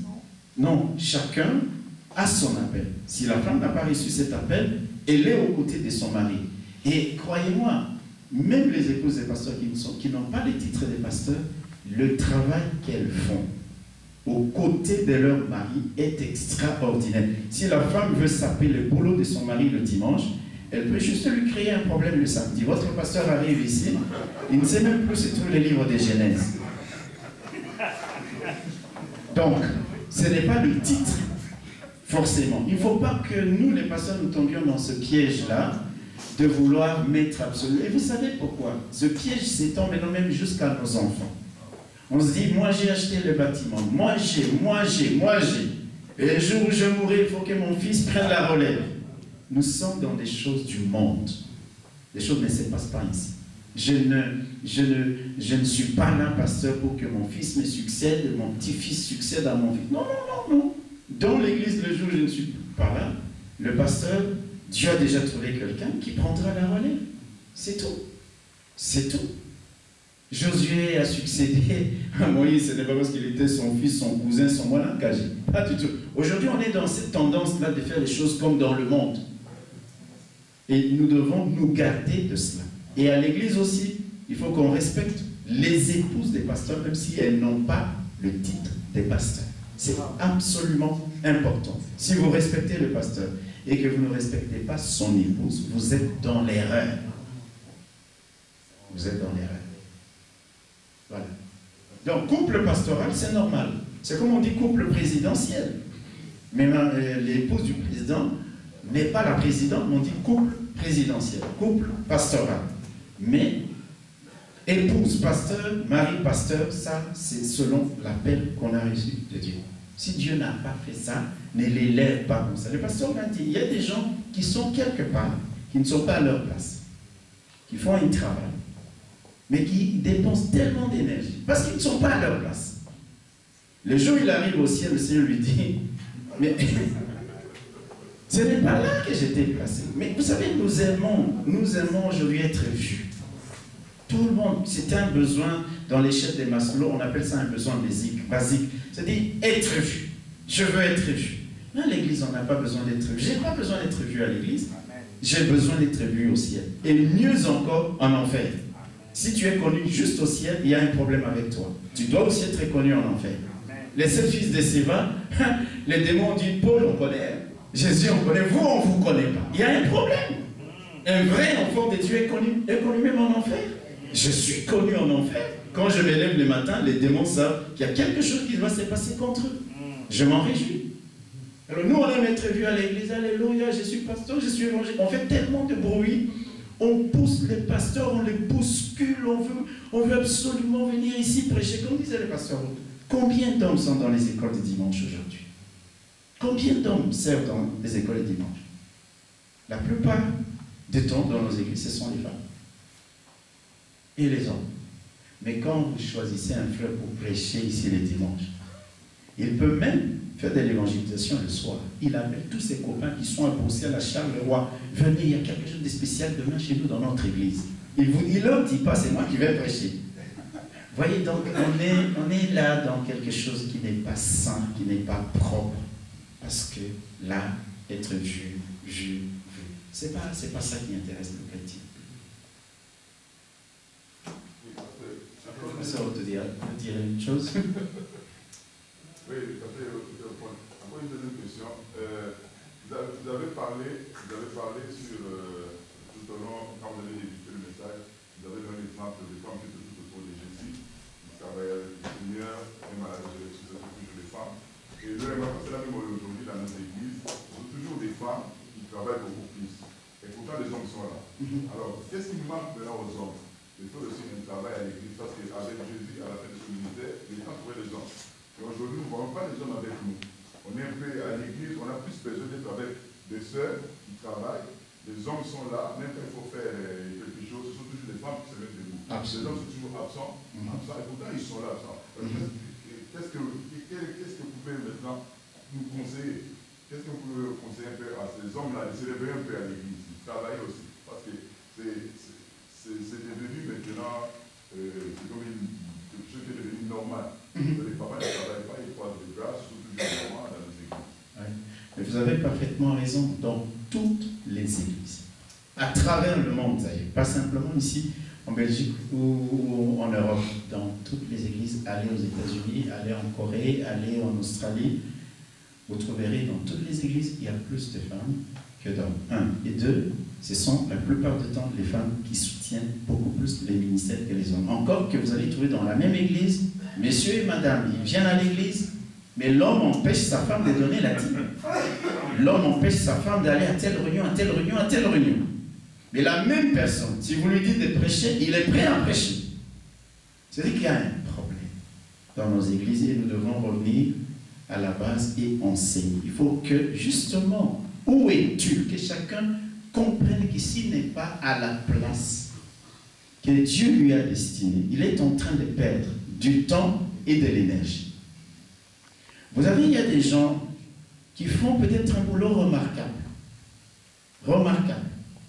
J'ai connu une étudiante qui était parfois très perturbée.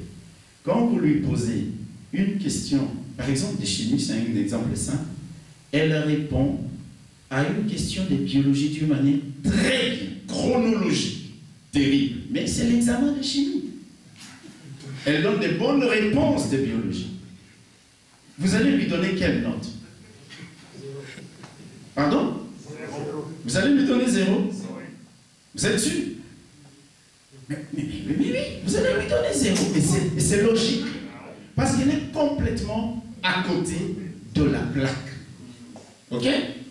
Il y a beaucoup de gens qui font un travail, comme on a dit, avec des fausses motivations. Mais ils ne sont pas en train de remplir la mission pour laquelle Dieu les a appelés.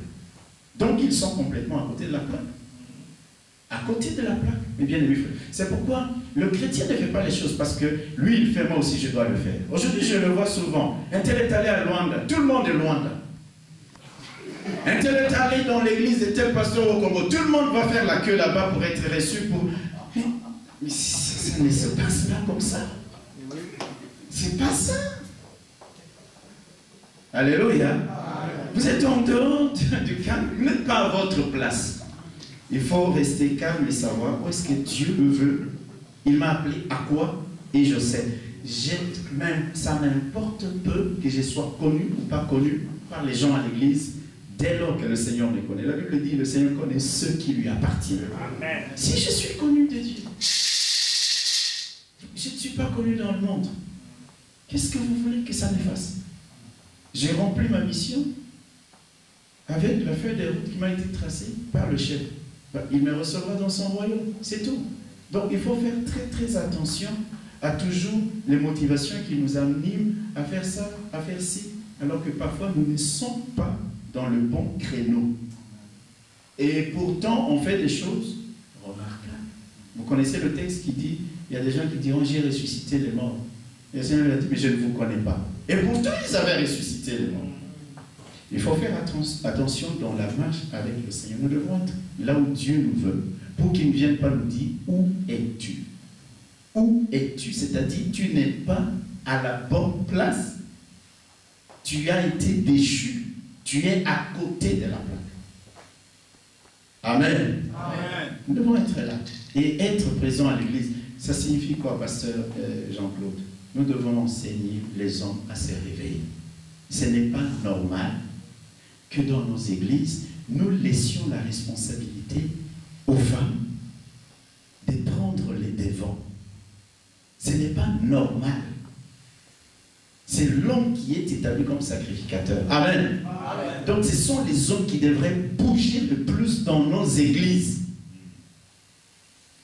Mais les hommes sont maintenant derrière. Il faut que nous puissions nous réveiller.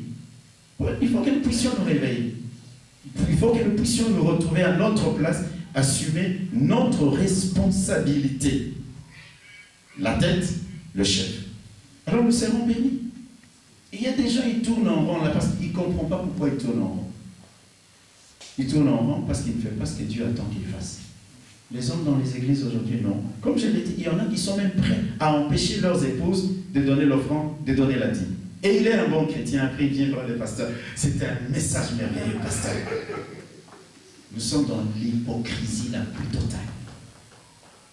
Ça ne doit pas être ainsi. Il faut que nous puissions nous réveiller. Amen. Amen. Croyez-moi, quand nous servons le Seigneur, là où il nous a placés. Vous savez, Habakkuk qui dit, j'étais à mon poste et j'attendais. Il était à son poste. En d'autres termes, s'il n'était pas à son poste, il n'aurait pas reçu la révélation qu'il attendait de la part de Dieu.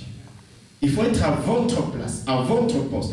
Et le poste de l'homme, c'est de prendre les devants, c'est de secouer, c'est vraiment de dynamiser, c'est de faire en sorte que l'église marche, tourne. C'est ça l'homme, c'est ça la tête. Pourquoi on dit que nous sommes la tête? Regardez la tête, il y a combien de sens au niveau de la tête? Presque tous les sens sont concentrés là. La vue, l'ouïe, le parler, le goûter, presque tous les sens sont là. Ça veut dire que c'est la tête qui a la vision, c'est l'homme. Mais les hommes maintenant, on a démissionné. Et nous voulons toujours que Dieu nous bénisse, alors que nous ne sommes pas à notre place. Revenons à notre place, comme a dit le pasteur. Occupons la place qui est la nôtre, dans le plan de Dieu, dans nos familles, dans l'église. Croyez-moi, Dieu va nous bénir. Plutôt que d'être à gauche, à droite, comme on le dit aujourd'hui. Les hommes de Dieu vont vous dire, il y a la femme du foyer et il y a la femme du ministère. C'est quoi ces histoires de la femme du ministère? C'est-à-dire, on veut nous dire, le serviteur de Dieu peut avoir même 2 femmes ou 3 femmes. Il y en a qui justifient ces choses-là.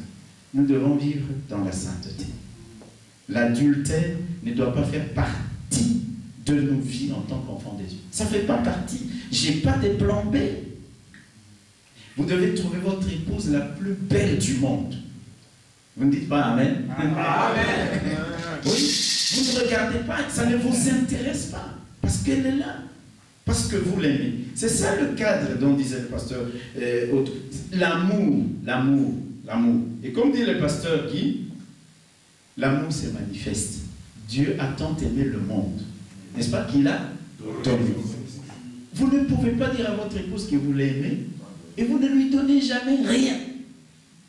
Comme il le dit, un petit cadeau, un petit week-end en amoureux, une petite surprise, un soir promenade au bord de l'Escaut. Ok? Ok? Des petites choses comme ça. Alléluia.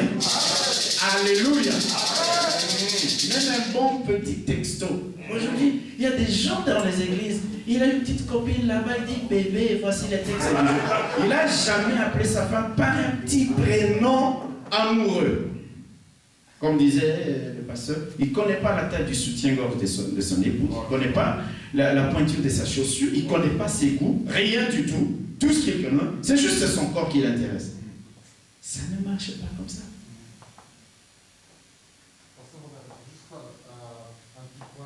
Il y a beaucoup d'hommes dans la salle et beaucoup de gens qui sont appelés dans le ministère. Il y a un point que vous avez évoqué en disant que concernant les allocations, des fois les enfants sont privés de ça. Et par expérience, dans les endroits où je vais, souvent les enfants des pasteurs, leurs épouses, sont privés de tout ça, de tous les moyens financiers parce qu'il y a le bâtiment de la salle, il y a le loyer, il y a les instruments, il y a l'orchestre, tout ça. Alors, je pense un peu à ce texte où le prophète Élie auprès de la veuve. La veuve dit que mon mari est mort, il craignait l'Éternel. Or, il a laissé des dettes. Donc, si le prophète n'était pas passé par là, je ne sais pas quelle est l'image que les enfants auraient gardée de leur père. Est-ce que papa nous a donné comme un héritage des dettes, ou bien il nous a donné au moins l'assurance que quand on sert Dieu, on est libre? Votre question est fondamentale. Je ne vais pas avoir parlé tout à l'heure avec le pasteur Otto. Vous savez, attendez frère, je vais vous donner la parole. S'il vous plaît. Oui. Je ne voudrais pas achever son idée, mais je voulais vous demander quelque chose. Parce que parmi nous aussi, il y a des gens qui comprennent aussi le français. Il y en a aussi qui ne le comprennent pas. Peut-être les biens de l'Angola. Ce sera possible si vous le voulez bien, que les autres questions soient posées aussi à l'Ingal. Bien sûr, il n'y a pas de problème. Les gens en doutent parce que tu réponds toujours en français. Ok. Si la question est posée en lingala, je vais essayer de me débrouiller en lingala. Ça, j'ai dit pour... Ok, merci. Vous savez, mes bien-aimés frères et sœurs, même si votre pasteur travaille et qu'il gagne $1 million par mois, c'est la responsabilité de l'Église de le soutenir financièrement. Ça peut choquer les gens. Nous sommes dans la tendance où les gens pensent que le pasteur doit être minable, médiocre, pauvre, malheureux, marchand à pied. Et les gens ne donnent pas leur dîme, les gens ne soutiennent pas. Et souvent, toute la charge tombe sur la famille du pasteur qui est obligé de sortir de sa propre poche. Dans quel monde nous vivons?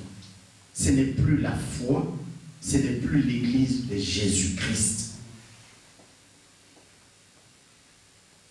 Dieu a établi un homme. Vous êtes les brebis. Vous devez le soutenir et soutenir le ministère. C'est comme ça. Même si lui, il gagne $1 million, entendez-vous, on va lui donner symboliquement, prenons 300 € ne plus que pour les carburants. Et les charges de l'Église ne doivent pas être supportées par la famille, à moins que ça soit d'une manière volontaire. Mais ce n'est pas une règle. L'Église doit être une Église où il y a la maturité. Les gens s'élèvent par eux-mêmes. Les problèmes des charges, location, téléphone, électricité et tout, c'est déjà réglé au travers notamment des dîmes et des offrandes. Vous savez, ici, en Europe, allez en Afrique, vous allez voir la plupart des pasteurs, les dîmes, c'est pour eux. Nous ici, nous sommes des bons pères de famille parce que si vous prenez les dîmes, comment vous allez payer les loyers? Comment vous allez payer les charges? Alors nous mettons tout à l'église pour que l'Église puisse être en mesure de payer toutes les choses. Mais si les chrétiens ne donnent pas, ils veulent être bénis. Il n'y a pas moyen d'être béni financièrement si vous n'êtes pas fidèle dans la dîme, si vous n'êtes pas fidèle dans les offrandes, si vous ne savez pas donner des actions de grâce. Vous venez, ah oui, Dieu m'a béni, nous avons acheté une maison. Mais apportez une offrande d'action de grâce, donnez ça à l'homme de Dieu. Pour la grâce que Dieu vous a faite, vous n'êtes pas en train de l'enrichir, vous êtes en train de vous enrichir. J'étais en Corée dans l'église de Yonggi-cho, même dans le bus en ville. Dès qu'on reconnaît que vous êtes homme de Dieu, les gens cherchent quoi vous donner, même si c'est un stylo, parce qu'ils savent qu'ils doivent provoquer la bénédiction. Dans nos églises, non. Les gens, ils viennent, ils sont assis. Les loyers, ils ne savent pas comment ça a été payé, les dettes, non. Ce n'est pas comme ça dans l'église. On ne peut pas avancer, on ne peut pas être béni. C'est comme ça que la plupart du temps, nous tournons en rond. On tourne en rond. Il faut que les pasteurs soient soutenus. C'est une histoire malheureuse. Malheureuse, il a laissé des dettes. Quelle image? Il faut que dans l'église, c'est pourquoi nous disons homme, où es-tu? Les hommes doivent se lever. Il faut qu'il y ait des donateurs dans l'église. Dites Amen. Oui, il faut qu'il y ait des donateurs, des gens qui viennent et qui donnent. Ils sèment. Il dit, voilà, offrande. Demandez au frère Fabrice qui est là. Nous faisons ce qu'on appelle une offrande d'action de grâce une fois par an. Si chaque individu dans l'église met 1 euro de côté, symbolique, 1 euro par jour, lesquels d'entre nous ici dépensent 1 euro chaque jour? Moins de 1 euro. Nous dépensons 15, 20, 30, etc. Mais si symboliquement, tu épargnes 1 euro par jour, à la fin de l'année, tu auras épargné combien d'euros? 365. Et une fois par an, si tu amènes une offrande de 365 euros, parce que tu as dit, Seigneur, merci pour chaque jour que tu m'as donné, j'épargne 1 euro symbolique pour te rendre grâce. Le jour de l'offrande d'action des grâces, s'il y a 10 personnes, et chaque personne, je prends l'exemple de 10 personnes, et chaque personne a donné 365. Vous qui connaissez les mathématiques, dites-moi combien il y en aura. Ça, c'est pour 10 personnes. Mais imaginons que vous êtes 30, que vous êtes 40, et que chaque personne vraiment conscient de la grâce que Dieu lui a faite pendant toute une année, tu pouvais mourir. Combien de gens font des AVC? Combien de gens, ils oublient de se réveiller le matin? Mais toi, pendant 365 jours, tu as vécu, tu as marché, tu as travaillé, et tu ne peux même pas rendre grâce à Dieu une fois par an en apportant une offrande symbolique. Il y a un problème dans nos églises. Et nous tournons en rond. À propos de ce que vous venez de parler, il y a une église qui était derrière une personne qui est là, puisque moi je viens de l'Angola, j'ai vécu 13 ans en Angola. Ici, là où je suis, ça fait une année que je viens de localiser. Il y a une église qui était derrière moi, parfois je ne partais pas à l'église, je suivais seulement des prédications dans cette église. Il y a un dimanche quand on était arrivé au moment des offrandes, le pasteur avait dit nous allons marcher à tel point pour tout le monde. Celui qui va prier pour les offrandes, ne priez pas pour ceux qui vont donner. Cette prière que vous faites souvent, oh, mais non, si ceux qui n'ont pas donné, moi je n'aime pas cette prière, puisque ceux qui n'ont pas donné ne seront jamais bénis. Soyons sérieux, frère. J'ai compris la question. Soyons sérieux. La Bible dit quoi? Ne venons pas les mains vides dans la maison de Dieu. Vous ne pouvez pas me dire que le dimanche, vous savez, non, la maturité dans la vie chrétienne se voit aussi au travers de l'argent. Quand dans une église, dans la vie d'un chrétien, parler argent lui pose un problème, il n'est pas encore mature. Et alors, parler argent, ça ne doit... Pourquoi vous aimez que nous parlions de la foi, des miracles, des guérisons? Dès qu'on veut toucher les sujets de l'argent, les gens commencent à se cacher, les gens commencent à dire non, là les gens vont partir. Mais si vous voulez partir, vous n'avez qu'à partir. Vous n'êtes pas le Saint-Esprit. Tant que le Saint-Esprit est dans l'église, Dieu se pourvoit, d'une manière ou d'une autre. Mais pourquoi nous parlons argent? Simplement parce que c'est le seul moyen au travers duquel tu vas être financièrement béni. Tu peux prier comme tu veux. La bénédiction financière, on est la possède, on l'obtient en donnant, en semant. Vous ne pouvez pas moissonner ou récolter ce que vous n'avez pas semé. Et nous, les pasteurs, nous sommes très frileux. Nous avons peur de parler de ces choses parce que nous disons, ça va choquer les gens, ils vont partir. Quand on dit, le dimanche, je viens à l'église, et le samedi, j'ai déjà préparé mon offrande, je peux préparer une offrande de 1 euro parce que je n'ai pas. Jamais 1 euro. Si je n'ai pas, tu ne vas pas me dire, frère, que véritablement, comme je viens de le dire, dans ce pays, tout le monde vit avec moins de 1 euro par jour. C'est pas vrai. Donc, quand on ne donne pas, ce n'est pas une question de on n'a pas, mais on ne veut pas. Et cela démontre à quel point on n'a pas encore atteint la maturité spirituelle, on n'a pas compris les Écritures. On n'a pas vraiment compris les Écritures. Les gens vont vous dire, ah oui, mais moi, je dois envoyer l'argent là-bas. Il y en a même qui envoient leur dîme dans les églises de pays dont ils sont venus. La dîme n'est pas envoyée en Angola ou au Congo, parce que vous êtes né spirituellement là-bas. La dîme est apportée dans la maison du trésor, là où l'on vous enseigne la parole de Dieu, tous les dimanches, tous les mercredis ou les vendredis. C'est là que vous apportez votre dîme. Ces histoires de oui, mon pasteur est resté en Afrique. Et c'est ton pasteur-là qui t'a nourri ici, les dimanches. Il vient en esprit le dimanche, il t'enseigne la parole de Dieu. Non, ça démontre l'immaturité que nous avons. Nous n'avons pas encore compris ces choses-là. Et nous tournons en rond. Donc, priez chaque fois. Oui, Seigneur, bénis même ceux qui n'ont pas apporté. Même si on prie comme ça, vous savez, il y a des prières que nous faisons d'une manière générale, mais ça n'a aucun fruit. Parce que vous ne semez pas, même si je prie pour vous, vous n'avez pas semé, vous n'avez pas récolté. Ok? Ça peut être très choquant de le dire, mais il faut que les chrétiens prennent leurs responsabilités. Je viens dans la maison de Dieu. J'ai partagé avec quelques frères l'histoire d'Anne. Vous croyez qu'Anne a eu Samuel et les autres enfants parce qu'elle allait chaque année à Silo prier? La Bible dit chaque fois qu'ils allaient là-bas, ils apportaient des sacrifices à Dieu. Vous savez ce que ça veut dire que les sacrifices? C'est des choses qui nous coûtent. Ça me coûte. Ça me coûte. C'est-à-dire, je sens que je suis en train de donner 250 € d'offrande, des sacrifices, ça me coûte. Je peux faire quelque chose d'autre avec ça. Mais je dis, je donne à Dieu. Il m'a donné la vie. Tout me vient de lui. Si je veux, tout va rester. Vous croyez qu'un jour, Dieu ne va pas se souvenir de moi? Il y a des gens qui vont critiquer tel pasteur. Vous ne savez pas comment il travaille avec Dieu. Pendant que toi, tu ne veux pas donner ta dîme, moi, je suis à cheval sur les principes de la dîme, je la donne. Pendant que tu ne veux pas apporter une bonne offrande, moi, tous les samedis, j'ai préparé ma bonne offrande, je la donne. Quand tu ouvres les écluses des cieux, je suis béni à gauche, je suis béni à droite. Ah, c'est l'argent de l'église. Ça n'a rien à voir. Parce que quand Dieu veut te bénir, il se passe rien. Il peut te bénir comme il veut. Alors, les chrétiens qui sont matures, ils ont compris ces choses-là. Ce n'est pas pour enrichir les pasteurs. Vous savez, il y a de ces pasteurs, beaucoup de pasteurs ici peuvent vous le dire. Être pasteur, ce n'est pas une sinécure. Ce n'est pas, oui, c'est pas la joie de tous les jours. S'il y a des gens qui souffrent, qui pleurent, ce sont les pasteurs. Pendant que toi tu dors, lui il prie pour toi. Et le matin, au moment où il prêche l'évangile, toi tu l'insultes. Tu murmures, tu le calomnies. Mais il a prié pour toi et il prie pour toi. Ce n'est pas avantageux pour vous. Il vient faire le travail de Dieu en gémissant. Parce qu'il n'a pas payé le loyer.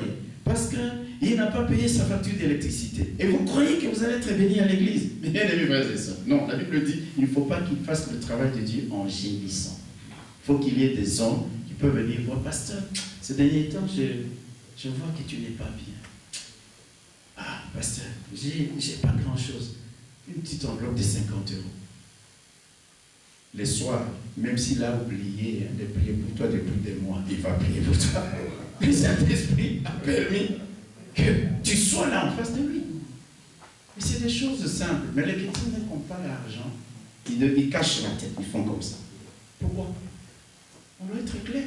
C'est le plein évangile. Alléluia. Amen. Alléluia. Amen. Si dans cette église, tout le monde donne sa dîme, vous croyez vraiment que cet homme-là, Amen, va venir en gémissant? Non. Mais là, il doit faire des calculs. Et puis quand ça ne va pas, il va voir son époux. Chérie, est-ce que vraiment on ne peut pas donner 50 € pour ajouter? Et il donne. Maintenant, quand il est invité quelque part, le Seigneur le bénit. Il vient avec 5 costumes. Il dit, ah, ça c'est l'argent de l'église. Non, bien aimés frères et sœurs, je peux vous rendre témoignage que quand Dieu veut bénir quelqu'un, parce qu'il est fidèle dans ses principes, Dieu le fait au-delà. J'ai grandi dans un quartier pauvre à Kinshasa. J'ai marché pieds nus. J'avais une seule paire de chaussures. Trouées, je mettais des papiers. Quelqu'un m'entend? En ce moment-là, j'ai travaillé au Centre régional d'études nucléaires à la faculté des sciences à l'université de Kinshasa. Quand je me suis fiancé, mon épouse ne voulait pas que je sois dans une centrale nucléaire. J'ai démissionné. Je me suis retrouvé professeur dans un petit lycée, Montémampiro. Les salaires d'un enseignant. Je vous dis, on a galéré. Vous marchez pieds nus, vous prêchez l'évangile. Mais vous semez votre dîme, et parfois au-delà. Un jour, j'ai dit à mon épouse, je donne la moitié de mon salaire. Vous ne savez pas les défis qu'on a les deals qu'on a fait avec Dieu. Quand le Seigneur amène quelqu'un à un autre niveau, vous allez voir les gens s'élèvent. Mais il y a une histoire entre cette personne et Dieu. Il y a une histoire que toi tu ignores. Toi tu ne vois que c'est qui se voit. Tu ne sais pas le travail, l'histoire de cette personne avec Dieu.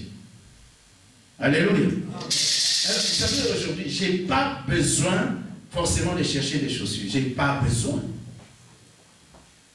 Dieu touche qui il veut toucher. Il m'arrive, franchement, ce n'est pas pour me vanter, c'est juste de donner quelques petits témoignages. Parce qu'il faut qu'on se parle parfois sérieusement. Entre les hommes. Hello les hommes.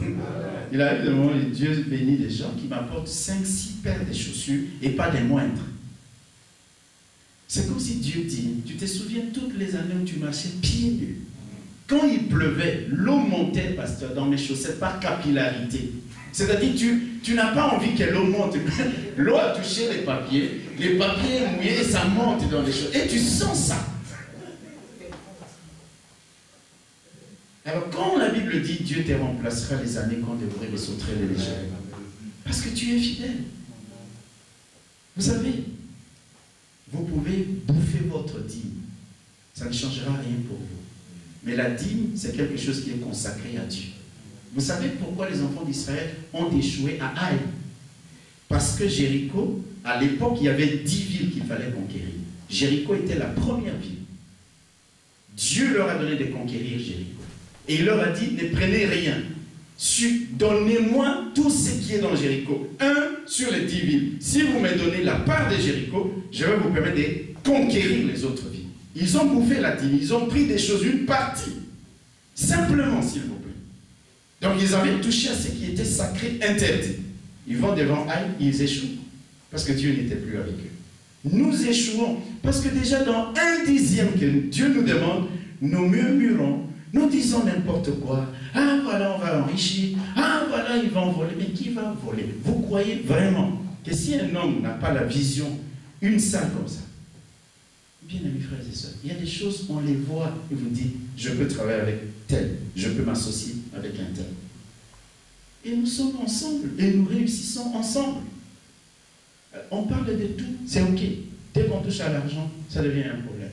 On dit, ah non, non, soyons sérieux. Il faut que l'on soit direct et clair en matière d'argent, de foi, de sainteté, de pureté, d'amour, etc., etc. C'est comme ça que nous devenons matures dans la maison de Dieu. Amen. Amen. Ne laissez pas les pasteurs mourir. Non, il ne faut pas laisser vos pasteurs mourir. Nous laisser mourir. Vous marchez à pied et tout, parce que, ah oui, ah non. Dieu vous bénisse. Amen. Alléluia. Nous nous excusons, faute de temps, nous devons arrêter maintenant. Alléluia. Il y aura une deuxième édition si Dieu nous prête la vie l'année prochaine. Amen. Mais nous devons prier pour les hommes. Nous devons prier pour nous, les hommes de Dieu, prier aussi en tant que responsables de famille. Je veux que nous puissions nous lever. Nous allons prier tous ensemble. Je remercie particulièrement le pasteur Dieu, pasteur Robert. Je remercie aussi tous les hommes de Dieu qui se sont déplacés. Et je te remercie aussi en tant que papa pour cette réunion. Et nous espérons que la fois prochaine, Dieu nous accordera la grâce d'être encore là et d'inviter encore beaucoup de personnes. Je veux que tu puisses prendre le papa qui est à côté de toi. Maintenant, nous allons prier pour lui en tant que papa. Prie pour cette personne et dis que Seigneur, je prie que cette personne soit un bon papa pour ses enfants et un bon mari pour sa femme. J'aimerais aussi que ce soit un bon chrétien pour son église éternelle. J'aimerais que tu puisses toucher cette personne éternelle désormais, qui puisse travailler dans son église, qui puisse travailler dans ce ministère. Prions au nom de Jésus-Christ.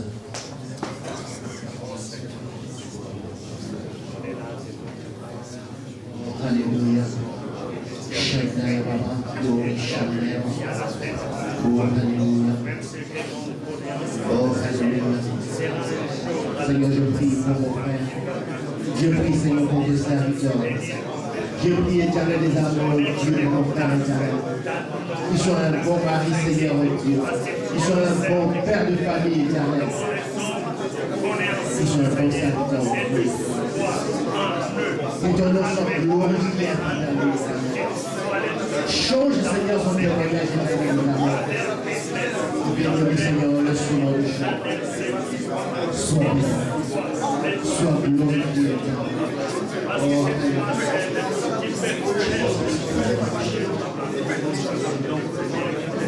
Que ton nom soit glorifié.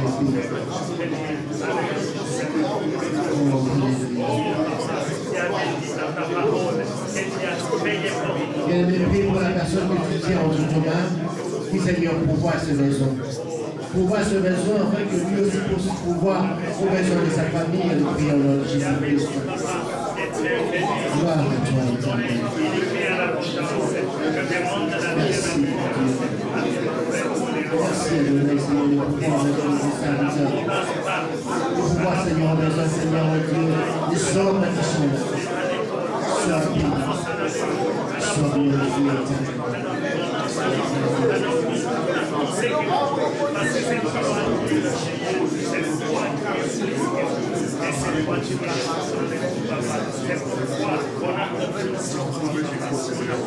Bien, est-ce que nous pouvons juste lever nos mains, remercier celui qui a permis que nous puissions être là, remercier celui qui renouvelle gratuitement le souffle de vie, remercier celui qui veille sur nos vies, qui veille sur nos femmes, qui veille sur nos enfants, qui veille sur nos ministères. Est-ce que nous pouvons le remercier? Nous prions tous dans le nom de Jésus-Christ. Oh, gloire à toi, éternel. Gloire à toi, Jésus. Gloire à toi, Seigneur, mon Dieu. Gloire à toi, parce que tu renouvelles gratuitement, Seigneur, le souffle de vie. Mais je ne mérite pas, éternel. Mais toi, tu es Dieu. Merci, mon Dieu. Merci, Adonai. Merci, Shaddai, éternel. Sois béni. Sois béni. Seigneur, je prie pour chaque personne qui est venue dans ce lieu pour honorer ton nom éternel. Je prie, Seigneur, que tu sois Dieu dans sa vie éternelle des armées. Je prie que tu sois Dieu, Seigneur, oh Dieu, dans chaque foyer représenté dans ce lieu. Je prie, Seigneur, que tu sois Dieu dans chaque ministère représenté dans ce lieu éternel. Que tu puisses étendre ta main puissante éternelle des armées pour changer les hommes que nous sommes éternels. Enfin, que nous puissions être de bons maris. Seigneur, nous puissions être exemplaires envers nos enfants. Que nous puissions être exemplaires à l'Église éternelle. Sois béni. Bénis tes serviteurs qui se sont déplacés pour venir, Seigneur, dans ce lieu, Seigneur, pas en rendez-vous d'un homme éternel, mais pour t'écouter. T'écouter, Seigneur, nous parler, afin de pouvoir nous corriger, éternel. Nous voulons être des hommes qui aiment leurs femmes. Nous voulons être des hommes qui aiment leurs enfants éternels. Nous voulons être des hommes, Seigneur, oh Dieu, qui aiment l'Église de Jésus. Parce que tu es mort pour cette Église éternelle. Et nous prions que tu nous accordes la grâce de changer nos cœurs, transforme nos vies éternelles. Nous ne voulons pas vivre dans l'hypocrisie, comme disait ton serviteur, mais nous voulons vivre, Seigneur, oh Dieu des grâces, en toute transparence devant toi. Parce que la Bible dit que rien n'est caché devant toi. Adam s'est caché, éternel des armées, lorsqu'il s'est rendu conscient, Seigneur, qu'il a péché. Il s'est rendu, il avait honte. Mais toi, tu l'as trouvé. Merci, mon Dieu. Sois béni. Sois béni, éternel. Bénis nos couples, éternel des armées. Là où il y avait des problèmes, accorde la solution. Là où il y avait, Seigneur, de division, ô Père, mais l'unité éternelle. Là où il y avait l'esprit de divorce, éternel des armées, ô Père, arrange ces problèmes, afin que l'unité soit. Nous te bénissons, éternel, et nous te disons merci. Merci pour la grâce, merci pour ta bonté, et merci pour ta miséricorde. Nous avons ainsi prié.